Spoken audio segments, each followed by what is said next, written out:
The massive viewing ports of the Galactic Academy station stretched across the entire wall, showing the incredible sight of the Andromeda Nebula spinning slowly in the darkness of space.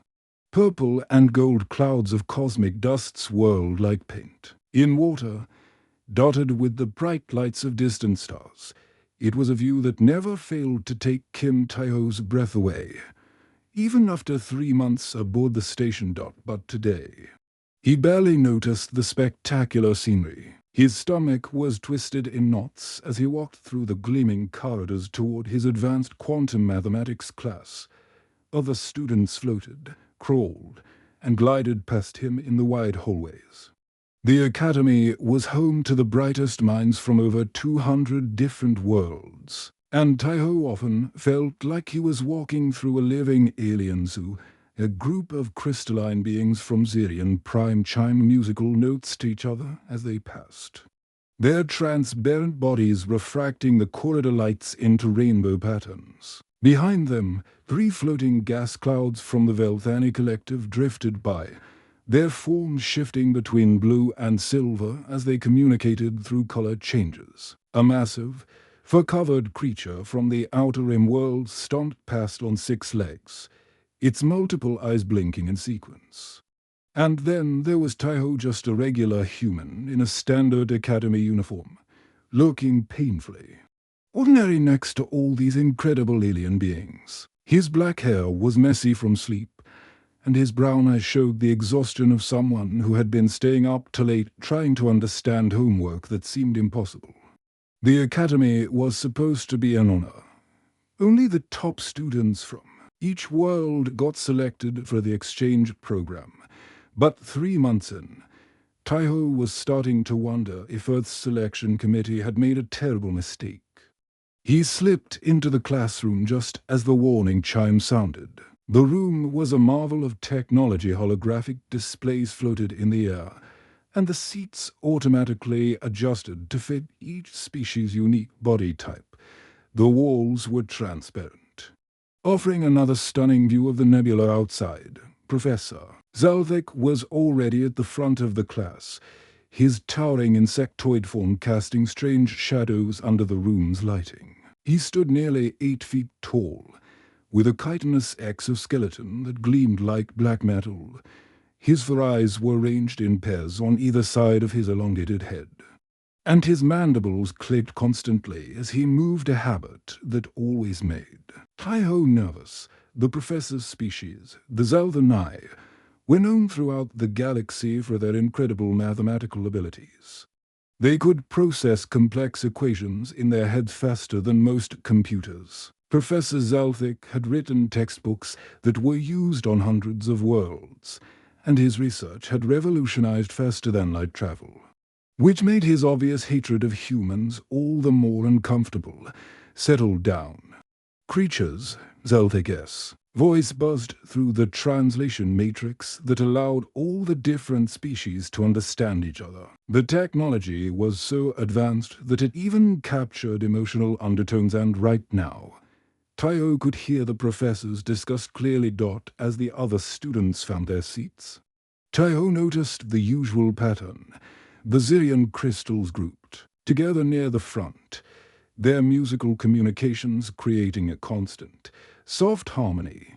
The Velthani gas clouds floated in the middle section, occasionally merging and separating as they shared thoughts directly. The various other species, slug-like beings with multiple brains, energy creatures that existed as pure light, and mechanical entities that had evolved from artificial intelligence, all seemed to know exactly where they belonged.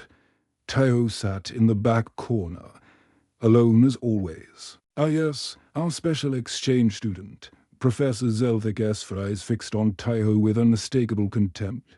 Perhaps today we should see what Earth's finest can contribute to real science.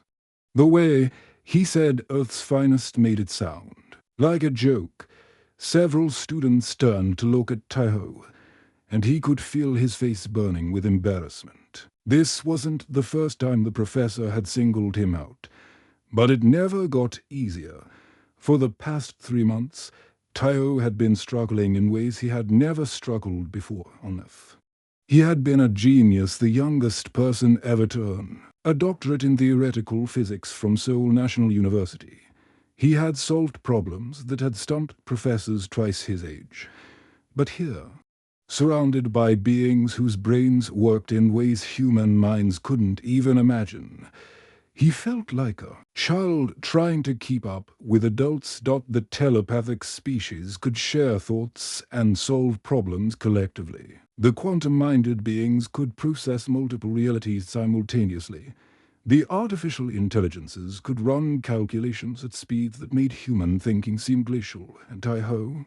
He was just a human, limited to one consciousness, one perspective, one way of thinking.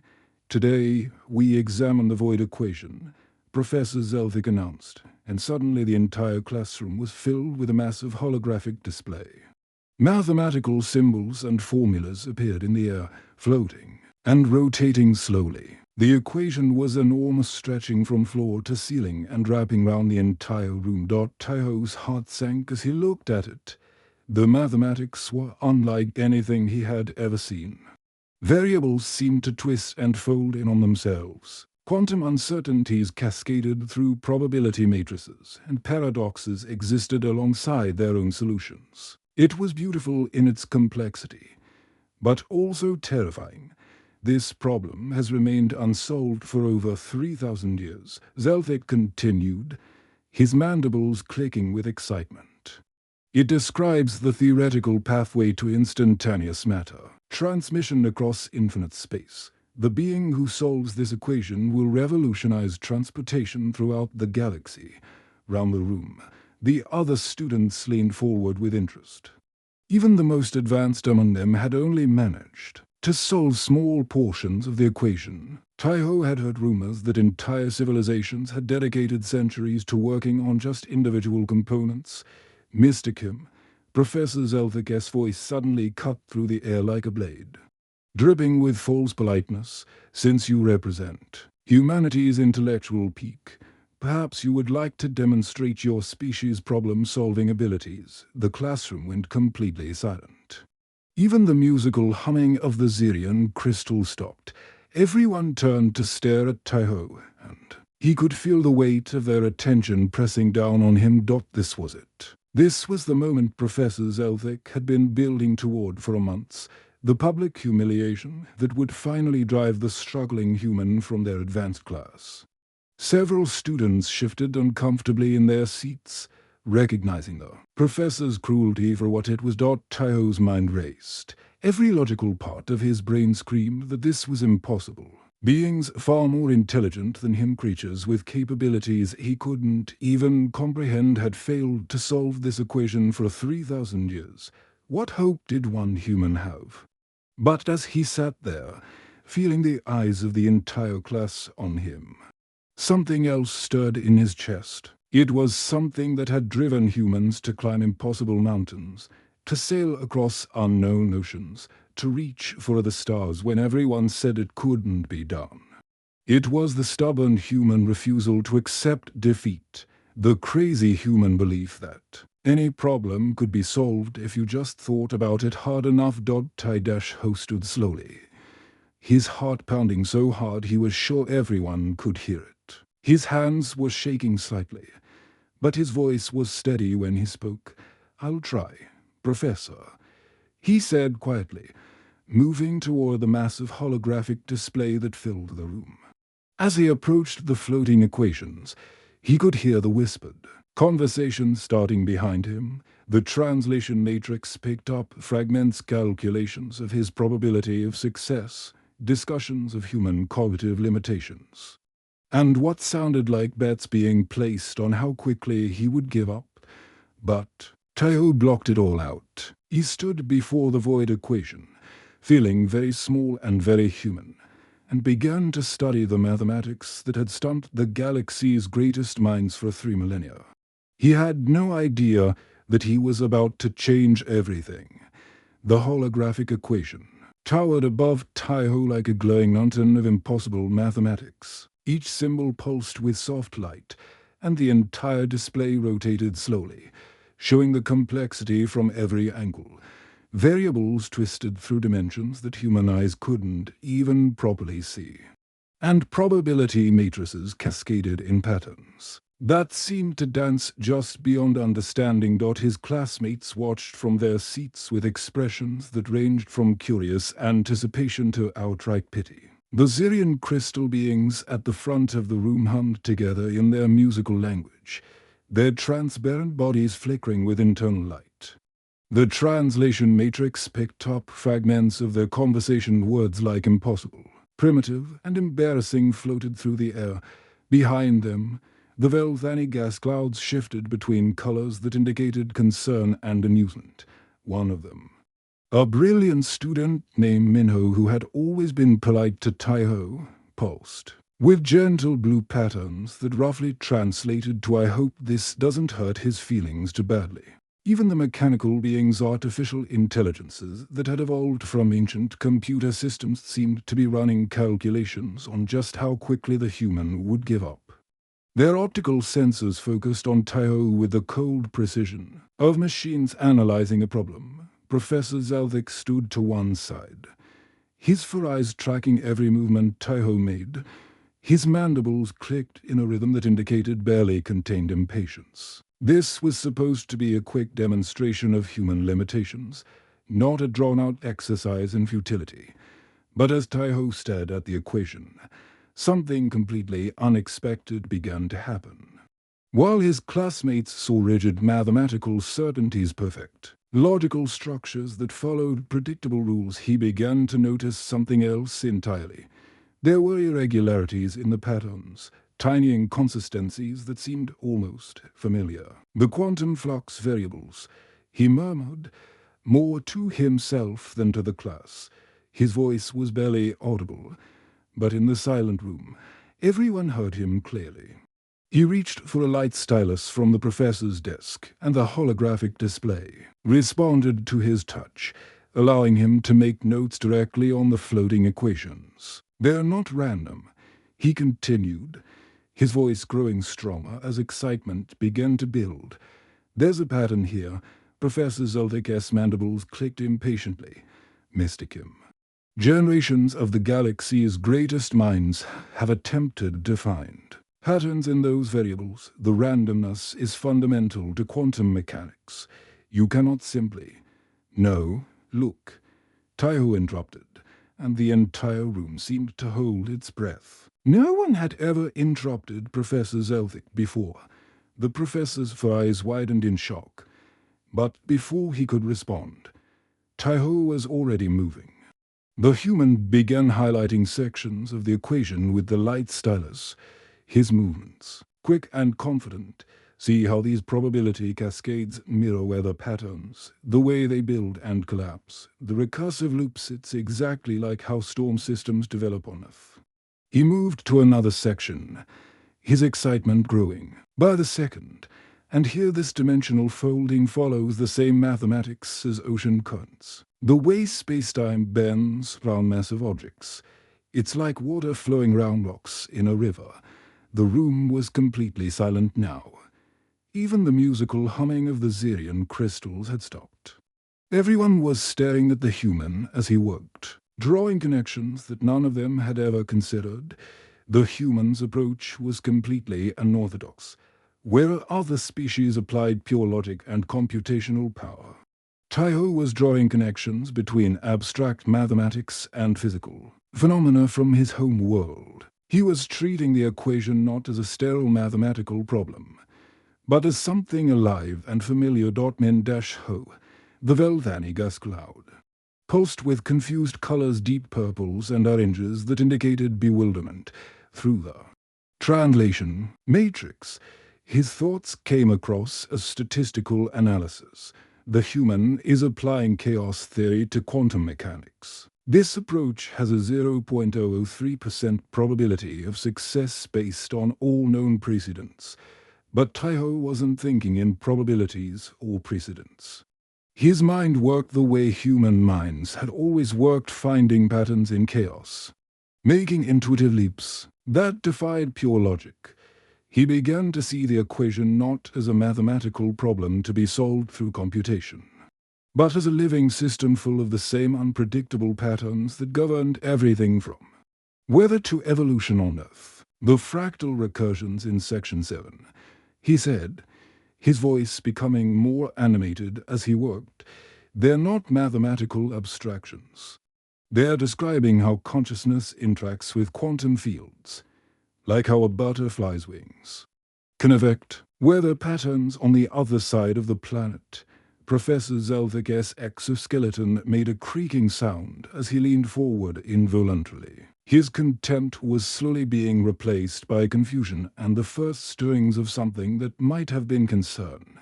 "That's impossible," whispered one of the mechanical beings, its optical sensors focusing and refocusing as it tried to process what it was seeing. "Consciousness is not a quantifiable variable in quantum mechanics." "But what if it is?" Taihu replied, turning to face the class for the first time since he had started working. His eyes were bright with excitement, and there was something in his expression that made even the most advanced students pay attention. What if consciousness isn't separate from the quantum field? What if it's part of it? The Zirian crystals began to chime in alarm, their musical voices creating discordant notes that filled the room. The translation matrix struggled to keep up with their overlapping conversations, but words like unprecedented and revolutionary came through clearly. Taihu turned back to the equation, his movements becoming more fluid and confident. He began to work faster, highlighting connections and drawing new pathways through the mathematical maze. His approach was unlike anything anyone in the room had ever seen, part intuition, part pattern recognition, part pure human stubbornness. The equation assumes that matter and energy are separate from the observer, he explained as he worked. But what if they're not? What if the act of observation doesn't just affect the outcome? What if it creates the outcome? As he spoke, he began to restructure entire sections of the equation. Variables that had seemed random suddenly showed clear patterns. Paradoxes that had existed for millennia began to resolve themselves. The impossible mathematics started to make sense. The initial mockery in the classroom had completely disappeared, replaced by an uncomfortable silence that grew thicker with each passing moment. Students who had been confident in their superiority just minutes before now found themselves struggling to follow the human's logic. Professor Zelthick's eyes tracked every movement Taihu made, his mandibles clicking in a rhythm that indicated deep thought rather than impatience. For the first time in his long career, he was seeing something that challenged everything he thought he knew about mathematics and physics, and in the back of his mind, a terrifying thought was beginning to form. What if the primitive human was actually onto something? The station's artificial night cycle had begun, casting the academy in a soft blue glow that mimicked Earth's twilight. Most students had returned to their quarters, but Taihu remained in the empty classroom, completely absorbed in his work. The massive holographic equation still floated in the center of the room, but now it was surrounded by dozens of smaller calculations that he had created throughout the evening. Empty food containers and energy drink cans littered his desk, the human equivalent of fuel for an all-night study session. His eyes were bloodshot and his hair was even messier than usual, but his mind was sharper than it had ever been. Something incredible was happening in his brain, connections forming at lightning speed as patterns became clearer with each passing hour.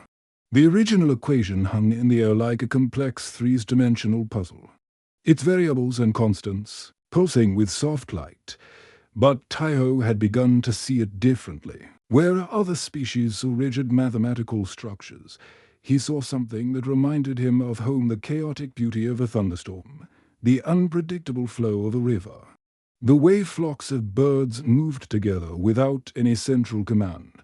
The equation isn't describing matter transmission, he whispered to himself, his voice hoarse from hours of work. The revelation hit him like a physical blow. making him stumble backward from the display. It's describing reality itself, how space and time fold when consciousness interacts with quantum fields. The implications were staggering. For 3,000 years, the greatest minds in the galaxy had been trying to solve the wrong problem. They had been attempting to force matter through space, to create tunnels and pathways through the fabric of reality. But what if they didn't need to force anything? What if consciousness itself could create shortcuts through reality, working with desperate intensity? Taiho began to restructure the entire equation. His fingers flew across the holographic display, moving variables, reshaping constants, and creating entirely new mathematical relationships. The work was exhausting, but he couldn't stop. He was on the verge of something revolutionary, something that would change everything. As the hours passed, the equation began to transform. The rigid mathematical structures became more fluid, more organic. Instead of forcing matter through space, Taiho's approach suggested that consciousness could fold space-time itself, but only if the mind was comfortable with uncertainty and paradox. The key insight came to him round 3 in the morning. Human consciousness was different from alien minds, not because it was weaker or more primitive, but because it was comfortable with chaos, while other species needed certainty and logic.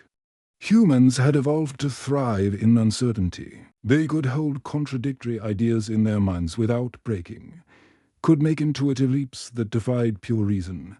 That's it. He breathed, his exhaustion forgotten in the rush of discovery. The equation doesn't need to be solved, it needs to be experienced. The consciousness of the user becomes part of the mathematics. He worked through the night, restructuring formulas and creating new theoretical frameworks. The mathematics began to flow like poetry rather than rigid calculations. Variables danced with each other in patterns that resembled natural phenomena: the spiral of galaxies, the rhythm of ocean waves, the fractal patterns of tree branches. By dawn, the classroom had been completely transformed. The original void equation was still there, but it was now surrounded by a constellation of supporting calculations that seemed to breathe and move with their own life. The work was beautiful in a way that pure mathematics rarely achieved. It looked more like art than science. When the morning cycle began and the first students started arriving for early classes, they found Taiho slumped over his desk, fast asleep. But as more students gathered and saw what he had created, word spread quickly through the Academy's communication networks. Professor Zelthik arrived to find a crowd of students and faculty gathered outside his classroom. The buzz of excited conversations in dozens of different languages filled the corridors. He pushed through the crowd, his eyes immediately focusing on the transformed equation that dominated the room. Impossible. He breathed, his mandibles clicking in rapid succession. His exoskeleton creaked as he moved closer to the display, his eyes scanning the work with growing disbelief. This actually balances. But how? The sound of his voice woke Taiho, who lifted his head groggily from his desk. For a moment, he looked confused, as if he had forgotten where he was. Then his eyes focused on the equation, and everything came rushing back. The original equation assumed that consciousness was separate from quantum mechanics, Taiho explained, his voice rough from exhaustion, but growing stronger with excitement. But what if consciousness isn't separate? What if the act of observation doesn't just affect quantum outcomes? What if it creates them? The room fell silent. Even the mechanical beings stopped their constant humming as they processed the implications. The Zirian crystals dimmed their internal light. A sign of deep concentration, the Velthani gas clouds shifted to colors that indicated shock and confusion. "You're suggesting," Professor Zelthik said slowly, his voice carefully controlled, "that consciousness is not just an observer of quantum mechanics, but an active participant." "More than that," Taiho replied, standing up and moving to the display. Despite his exhaustion, His movements were confident and sure. I'm saying that consciousness is the key component. The equation works because the person using it becomes part of the solution. He gestured to the transform mathematics floating round them. Look at how the variables interact. They're not random, they're responding to the observer's expectations, fears, and understanding. The equation adapts to the consciousness using it. A ripple of excitement ran through the crowd. If Taiho was right, then the void equation wasn't just a theoretical exercise, it was a practical blueprint for technology that could revolutionize galactic civilization. Instantaneous transportation across infinite distances wouldn't just be possible. It would be as natural as thinking. But there was a catch, and everyone in the room was beginning to realize it. The consciousness has to be comfortable with paradox. Taiho continued, his voice growing stronger as he explained his discovery. It has to be able to hold contradictory ideas without breaking. Most species in the galaxy have minds that are too ordered, too logical. They can't handle the chaos that's required to make this work. Professor Zolthic S. Mandibles clicked rapidly, sign of extreme agitation. You're suggesting that this could actually work. Not just work, Taiho said, his eyes bright with excitement despite his exhaustion. I'm saying it already does work. Every time someone uses it, the consciousness of the user becomes part of the equation. The technology adapts to the mind controlling it. The implications were staggering. For the first time in galactic history, humans, the species that everyone had dismissed as primitive, had a natural advantage. They're chaotic. Unpredictable minds were perfectly suited for technology that required intuitive leaps and comfort. Uncertainty. Within hours, word had spread throughout the Galactic Academy. Emergency faculty meetings were called. Research directors cancelled their schedules. The news traveled through hyperspace communication networks to every major world in the galaxy. The human student who had been dismissed as primitive had not only solved the unsolvable equation, he had revealed that the solution had been waiting for a mind that could think in patterns instead of pure logic. And that mind had to be human. The galaxy would never be the same. The Academy's highest council chamber was a massive circular room with a domed ceiling that displayed a real-time map of the galaxy.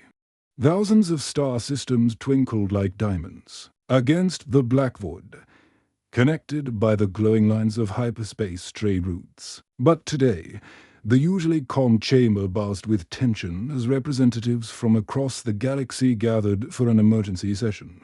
News of the humans' breakthrough had spread like wildfire through the academic networks, traveling faster than light through quantum communication channels. Within hours, it had reached the highest levels of government and science on hundreds of worlds. Emergency broadcasts had been sent to every major civilization. And now their representatives were arriving at the Academy in ships that had pushed their faster-than-light drives to the breaking point. Chancellor Vexar stood at the center of the chamber, her crystalline form towering over the assembled delegates. She was a being of living diamond from the hegemony core worlds, her transparent body refracting the room's lights into rainbow patterns. Her species had been the dominant force in galactic politics for over 5,000 years. And her voice carried the weight of absolute authority. You're telling me that this human has discovered functional teleportation technology. Her voice resonated through the chamber like the sound of crystal bells. But there was no mistaking the alarm in her tone. Dr. Ketherwan, the Academy's chief scientist, stood at her side. He was a tall, thin being with pale blue skin and large black eyes, one of the Kethani, a species known for their incredible analytical abilities. His hands shook slightly as he activated the holographic displays that showed Taiho's revolutionary equations. More than that, Chancellor, Dr. Ketherwan reported, his voice tight with barely controlled excitement and fear. His solution suggests that consciousness-based technology could revolutionize everything from faster-than-light travel to energy generation. We're talking about the complete transformation of galactic civilization round the chamber. Representatives from dozens of species shifted nervously. The massive slug-like beings from the outer rim world secreted nervous mucus that pooled on the floor. The floating energy creatures from the Andromeda spiral pulsed with agitated colors. Even the ancient artificial intelligences beings that had existed for millions of years hummed with concerned electronic tones. But there's a problem, Dr. Kethuan continued. And the chamber fell silent as the implications began to sink in. The equations only work for minds that can process chaos and uncertainty as naturally as logic, he explained, his voice growing quieter as he spoke. Most of our species with our telepathic links, hive minds and quantum processors are too ordered, too predictable. The silence that followed was deafening for thousands of years. The various alien species had prided themselves on their advanced mental capabilities. The telepathic species could share thoughts instantly across vast distances. The hive minds could process information with the combined power of millions of individual brains. The quantum processors could calculate probabilities that spanned entire universes, and now they were being told that all of these advantages were actually disadvantages. Are you saying? Chancellor Vexar's voice carried a dangerous edge that made the earth itself seem to vibrate. That only humans can use this technology. Before Dr. Kethuan could answer, the chamber doors burst open with a sound like thunder. Armed security forces in powered armor stormed in, their weapons drawn and ready. Behind them came a group of figures that made several council members step back in alarm. More humans. But these wore the dark uniforms of Earth's Strategic Defense Corps. The humans moved with military precision, their faces hard and determined. Unlike the academic setting where Taiho had made his discovery, these humans were clearly soldiers, trained fighters who had come prepared for war. Leading them was a stern-faced woman with short black hair and eyes that seemed to miss nothing. She strode into the chamber with the confidence of someone who had faced down impossible odds before. Her uniform bore the insignia of a commander, and the way she carried herself made it clear that she was used to being obeyed. "I am Commander Park Ji-yoon of Earth's Strategic Defense Corps," she announced without preamble, her voice cutting through the chamber like a blade. "We've been monitoring the situation. Our student has made quite an impression." Chancellor Vexar's crystalline form flickered with internal light, a sign of extreme agitation. "Commander, I assure you that Mr. Kim's discovery will be handled with appropriate care and consideration. The Academy has protocols for—" "No," Commander Park interrupted, and a single word carried more authority than all of Chancellor Vexar's diplomatic speeches. "It won't be, because as of 6 hours ago, our deep space monitoring stations detected 47 different alien fleets moving toward Earth." The chamber erupted in chaos. Representatives began shouting in a dozen different languages, their translation matrices struggling to keep up with the overlapping voices. Accusations flew back and forth as various species blamed each other for the military buildup. "Some of you want to suppress this discovery," Commander Park continued, her voice calm despite the uproar around her. "Others want to steal it. Others want to capture our people and force them to work for your governments. But here's what's going to happen instead." She gestured to her soldiers, who immediately activated holographic displays that filled the chamber with tactical information. The displays showed Earth's defensive positions. But what they revealed made several council members gasp in shock. Every human colony, every research station, every ship in our merchant fleet is now equipped with consciousness-based technology, Commander Park announced. "We spent the last 6 hours testing it." The tactical displays showed human ships moving in ways that defied physics. They appeared to simply step through space. disappearing from one location and reappearing in another without any visible means of travel. Defensive platforms surrounded Earth like a glowing web, connected by technology that the assembled aliens couldn't even begin to understand. Impossible, breathed Chancellor Vexara, her crystalline form dimming as she tried to process what she was seeing. The technology is too complex. It would take decades to implement. For you, Commander Park smiled. But there was no warmth in it. The expression was more like a predator showing its teeth. For us, it's as natural as breathing. Turns out that what you've always called our greatest weakness, our chaotic, unpredictable thinking, is actually our greatest strength. She turned to address the entire chamber, her voice carrying to every corner of the massive room. For centuries, you've dismissed humanity as primitive. You've laughed at our emotions, our chaos, our inability to think in perfectly logical patterns. You've treated us like children who stumbled into space travel by accident. The holographic display shifted to show more human ships appearing throughout the galaxy. They were small compared to the massive alien fleets, but they moved with a race and speed that made the alien vessels look clumsy by comparison. But now you need us, Commander Park continued. This technology, this revolutionary breakthrough that could change everything, can only be used by minds that think like ours.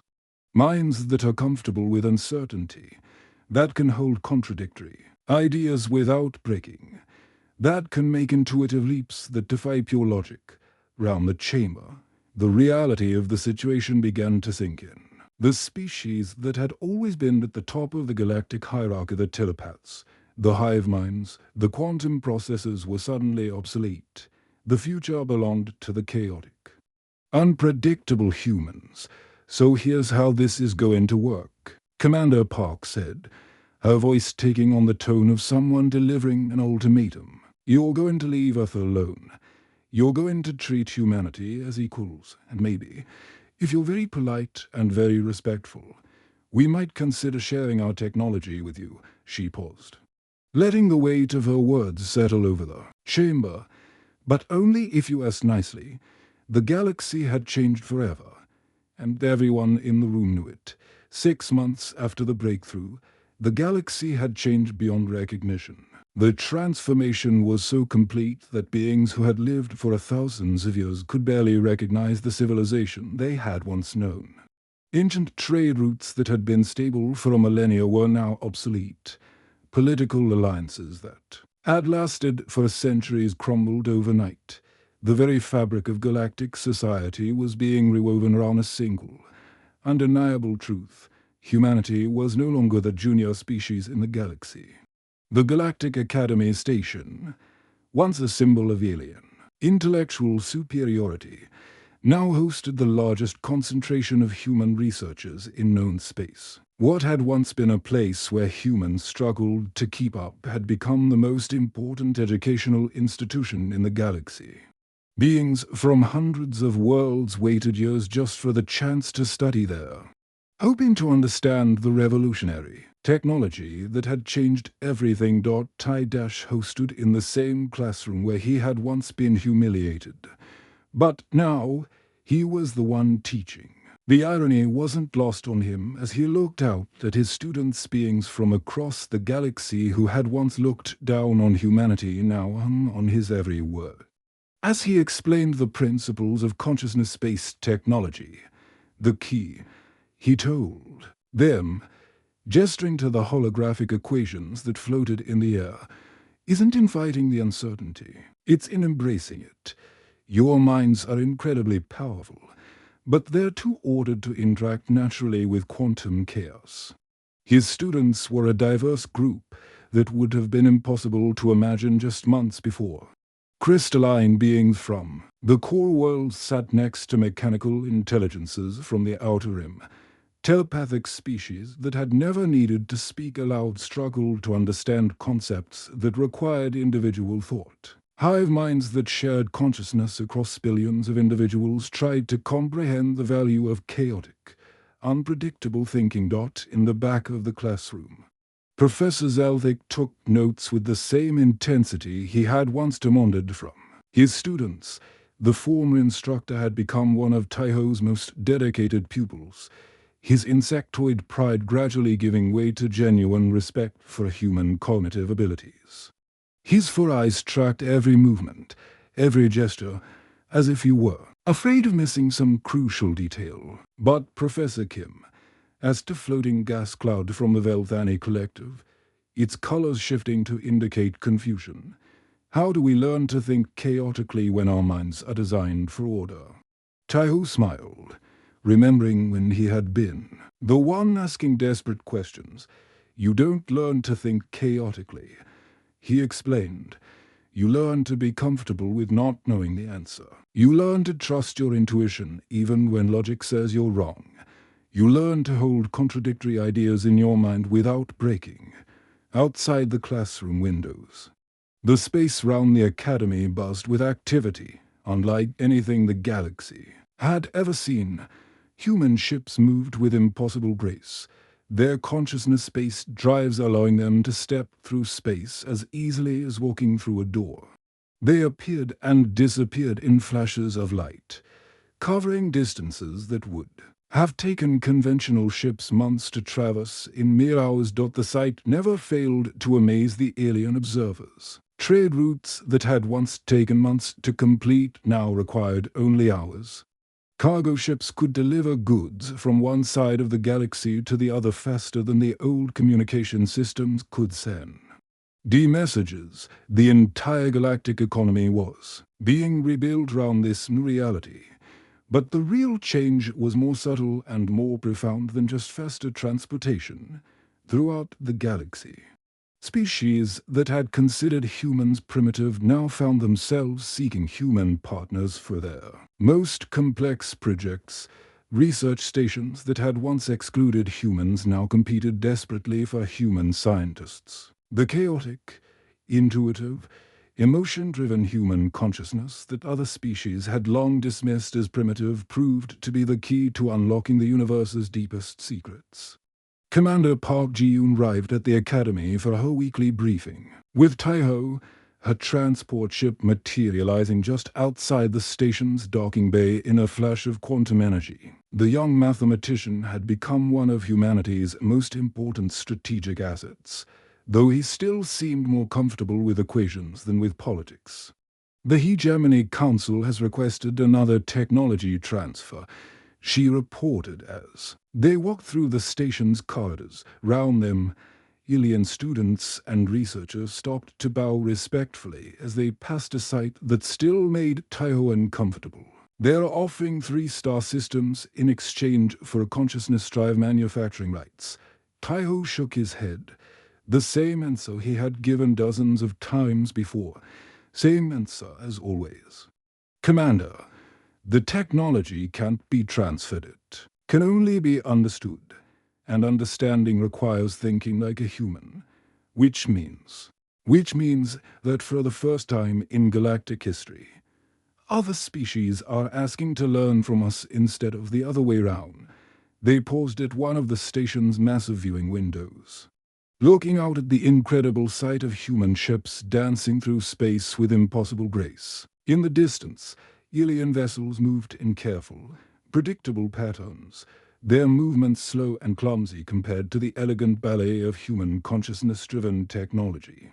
It's still hard to believe, Commander Park said softly. 6 months ago, we were the primitive species that had somehow stumbled into space travel. Now, we're the most advanced civilization in the galaxy. Not the most advanced, Taiho corrected. The most necessary. There's a difference. Through the Academy's vast windows, Earth was visible as a blue dot in the distance. But it was no longer the small, insignificant world it had once been. It was the intellectual center of the galaxy, the source of the most revolutionary technology in recorded history. Human colonies were spreading across the galaxy, not as conquerors but as teachers, sharing their unique way of thinking with species that had once dismissed them. The transformation hadn't been without its challenges. Some species had attempted to force humans to work for them, leading to brief conflicts that ended quickly when human ships simply stepped through space to appear behind enemy lines. Others had tried to suppress the technology, only to find that humanity's new allies were more than willing to defend their human partners. But mostly, the galaxy had adapted with surprising speed. The old hierarchies were crumbling, replaced by new alliances based on cooperation rather than domination. Species that had been enemies for millennia found themselves working together on projects that required human consciousness to complete any. Word from the research teams, Taiho asked. The Consciousness Agriculture project is showing promising results, Commander Park replied. Human farmers working with Zirian crystal growers have increased crop yields by 400% on 15 different worlds. The consciousness mining operation in the Andromeda Spiral is extracting resources that previous technology couldn't even detect. She paused, watching a group of human children play in the station's recreation area while their alien classmates looked on with fascination. But the most important development is happening in the schools. The next generation of alien children are learning to think more like humans. They're becoming comfortable with uncertainty, with contradiction, with chaos. That's the real revolution. Taiho agreed. Not the technology, but the way of thinking that makes the technology possible. And it all started with one human student who refused to accept that a problem was impossible. Simply Becker. Use everyone else said it was. When Professor Zelvik had called on him to solve the void equation as a cruel joke, neither of them could have imagined that they were witnessing the moment when humanity stepped forward to claim its place as the galaxy's most valuable species. In the end, humanity's greatest gift to the galaxy wasn't superior technology or overwhelming military might.